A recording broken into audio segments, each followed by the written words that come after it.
गीता सार पार्ट 2। दोस्तों, हम सभी अपनी जिंदगी में सुखी रहने चाहते हैं, सुख से अपना जीवन बिताना चाहते हैं, लेकिन आज की भागदौड़ भरी जिंदगी में एक चीज ऐसी है जिससे हम सभी घिरे हुए हैं और वो है चिंता।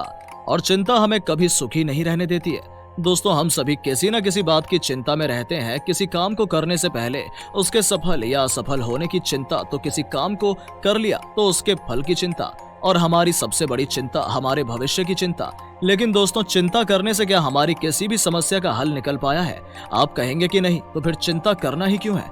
दोस्तों, चिंता को लेकर दुनिया के सबसे बड़े मोटिवेशनल स्पीकर भगवान श्री कृष्ण ने गीता में कहा है कि कर्म करो और फल की चिंता मत करो। दोस्तों, गीता में श्री कृष्ण ने सिर्फ अर्जुन को उपदेश नहीं दिया है, बल्कि भगवान श्री कृष्ण ने अर्जुन के माध्यम से पूरे संसार के सभी मनुष्य को ये उपदेश दिया है कि कोई भी काम फल की इच्छा रख कर मत करो। यदि फल की इच्छा रखकर किसी काम को किया जाए तो हमेशा फल की चिंता ही सताती रहेगी, और मनुष्य का चिंता मुक्त रहना सबसे जरूरी है। भगवत गीता में भगवान श्री कृष्ण ने चिंता को व्यर्थ बताया है। श्रीमद् भगवत गीता के दूसरे अध्याय के 23वें श्लोक में श्री कृष्ण ने अर्जुन से कहा है कि नैनम छिदंती शास्त्राणि नैनम दहति पावक है, न चैनम कले दयंत्यापो न शोष्यति मारुत है। युद्ध भूमि में अपनों को देखकर जब अर्जुन युद्ध करने से मना कर देते हैं और चिंता में पड़ जाते हैं और कहते हैं कि मैं अपने गुरुजनों और भाई बंधुओं को कैसे मार सकता हूँ, तब भगवान श्री कृष्ण कहते हैं कि तुम क्यों व्यर्थ की चिंता करते हो? किससे व्यर्थ डरते हो? कौन तुम्हें मार सकता है? आत्मा ना पैदा होती है ना मरती है। भगवान श्री कृष्ण ने अर्जुन के माध्यम से पूरी मानव जाति को ये उपदेश दिया है कि हमारा जन्म सिर्फ कर्म करने के लिए हुआ है, चिंता करने के लिए नहीं। क्योंकि आत्मा ना पैदा होती है और ना मरती है। जब आत्मा को कोई मार ही नहीं सकता है तो फिर चिंता किस बात की? इसलिए अर्जुन, उठो और युद्ध करो, क्योंकि सामने खड़े तुम्हारे भाई बंधुओं में से कोई मरने वाला नहीं है। ये चिंता मत करो कि वे सब तुम्हारे हाथों मारे जाएंगे।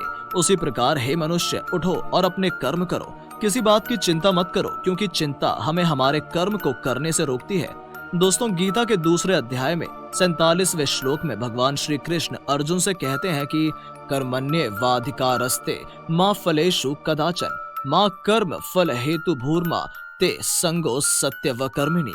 दोस्तों, इसका अर्थ है कि हमें हमारा कर्म करते रहना चाहिए और फल की चिंता नहीं करनी चाहिए, क्योंकि उस कर्म का क्या फल मिलेगा ये हम नहीं जानते हैं, और जो बात हम नहीं जानते हैं उसके बारे में सोचना अपना समय बर्बाद करने जैसा है। और दोस्तों, हमारा एक एक पल बहुत मूल्यवान है, हमें हमारा समय गंवाना नहीं चाहिए। इसलिए फल की चिंता में अपने मूल्यवान समय को नष्ट न करें। कर्म फल की चिंता हमें हमारा काम ठीक तरीके से नहीं करने देती। हमारा सारा ध्यान फल पर लगा रहेगा और कर्म डगमगा जाएगा, और जब कर्म डगमगा जाएगा तब फल निश्चित ही बुरे परिणाम देगा। दोस्तों, गीता के उपदेश के द्वारा श्री कृष्ण ने बताया है कि हमें एक बढ़िया जीवन जीने के लिए खुद को चिंता मुक्त करना होगा, क्योंकि चिंता करने से हमें कुछ नहीं मिलेगा, बल्कि हम अपना आज भी गंवा देंगे। अगर हमें खुद को चिंता से मुक्त करना है तो श्रीमद् भगवत गीता जरूर पढ़ें। गीता में भगवान श्री कृष्ण ने कहा है कि जो बीत चुका है उसके बारे में मत सोचो, जो आने वाला है उसके बारे में भी मत सोचो, क्योंकि भविष्य में क्या होने वाला है तुम्हें नहीं पता। श्री कृष्ण कहते हैं कि वर्तमान में जीना सीखो, मतलब भूत और भविष्य की चिंता छोड़कर हमें आज में जीना चाहिए। अपने आज को सुंदर बनाना चाहिए, क्योंकि जब हमें पता ही नहीं है कि भविष्य में क्या होने वाला है तो उसके बारे में चिंता करने से कुछ हासिल नहीं होगा, बल्कि हमारा वर्तमान भी नष्ट हो जाएगा। दोस्तों, अगर हमने श्रीमद् भगवत गीता में भगवान श्री कृष्ण द्वारा कही गई गूढ़ बातें सीख ली और समझ ली तो जीवन जीना बहुत आसान हो जाएगा। दोस्तों, गीता में कही गई एक और गुण बात हम आपको बता दे रहे हैं कि भगवान श्री कृष्ण ने अर्जुन को बताया कि परिवर्तन संसार का नियम है, और जिसने संसार के इस नियम को स्वीकार कर लिया वो कभी दुखी नहीं रहेगा, कभी चिंतित नहीं रहेगा। दोस्तों, भगवान श्री कृष्ण गीता के 9वें अध्याय के 10वें श्लोक में कहते हैं कि मयाध्यक्षेण प्रकृति सुयते सचराचरम हेतु नानेन कौन्यते जगति विपरीतर्तते। श्री कृष्ण कहते हैं कि अर्जुन, प्रकृति मेरी अध्यक्षता में पूरी जगह की रचना करती है, और यह रचना परिवर्तनशील है। इसी तरह पूरे संसार की विविध तरीके से परिवर्तन होता है।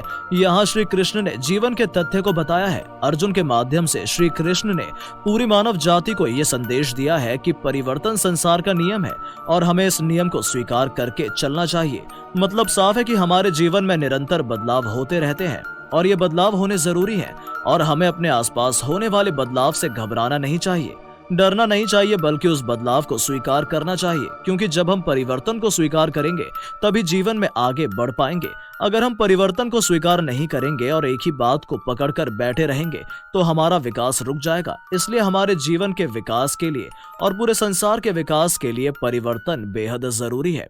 जिसने परिवर्तन को स्वीकार नहीं किया वो ना तो विकास कर पाया है और ना ही सुखी रह पाया है। यदि हम आज जीवित हैं, 37वें श्लोक में अर्जुन से कहते हैं कि हतो व प्राप्स्यसि स्वर्गे जित्वा व भोक्ष्यसि महीम तस्मादुत्तिष्ठ कौन्तेय युद्धाय कृत निश्चय है। हे अर्जुन, यदि तुम युद्ध में वीर गति को प्राप्त होते हो तो तुम्हें स्वर्ग मिलेगा, और अगर तुम विजयी होते हो तो तुम्हें राजपाट का सुख मिलेगा। इसलिए हे अर्जुन, उठो और युद्ध करो। दोस्तों, आप खुद को अर्जुन मान लें, क्योंकि श्री कृष्ण ने यह बात आपके लिए ही कही है। आप सिर्फ अपना कर्म करते रहें। ये मत सोचें कि उस काम को करने के बाद आपको सफलता मिलेगी या नहीं मिलेगी। अगर आपको अपने काम में असफलता मिली तो आपको अनुभव मिलेगा, और अगर आपको सफलता मिली तो फिर आपको खुशी मिलेगी। मतलब दोनों ही स्थिति में आपको कुछ ना कुछ हासिल जरूर होगा। दोस्तों, यही है गीता का रहस्य। जो इस रहस्य को समझ गया वो अपनी जिंदगी में कभी निराश होकर नहीं बैठेगा। यहाँ भी श्री कृष्ण ने सफलता और असफलता की चिंता न करने का संदेश दिया है। गीता के दूसरे अध्याय के 62वें श्लोक में श्री कृष्ण ने कहा है कि ध्यायतो विषयानुपुंस संगतो पूज्यायते संगात संजायते कामः कामत्तो क्रोधो भिजायते। दोस्तों, हम सब अपने जीवन को सुख से जीना चाहते हैं। हम चाहते हैं कि हमारे जीवन में कभी कोई दुख या परेशानी ना आए, लेकिन इसके लिए हमें क्या करना चाहिए, ये हमें श्रीमद् भगवत गीता से सीखने को मिलता है। दोस्तों, गीता में भगवान श्री कृष्ण ने बताया है कि हमें सुखी जीवन जीने के लिए क्या करना चाहिए और क्या नहीं करना चाहिए। इस श्लोक में श्री कृष्ण कहते हैं कि हमें क्रोध नहीं करना चाहिए, हमें अपने क्रोध पर काबू रखना चाहिए, क्योंकि क्रोध से भ्रम पैदा होता है और भ्रम से हमारी बुद्धि विचलित होती है। हमारी सोचने समझने की क्षमता कमजोर पड़ जाती है, जिससे हमारा काफी नुकसान होता है।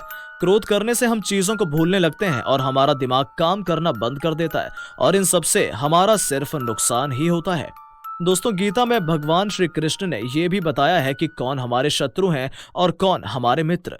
गीता के अनुसार क्रोध हमारा शत्रु है और हमें अपने शत्रु से दूर ही रहना चाहिए।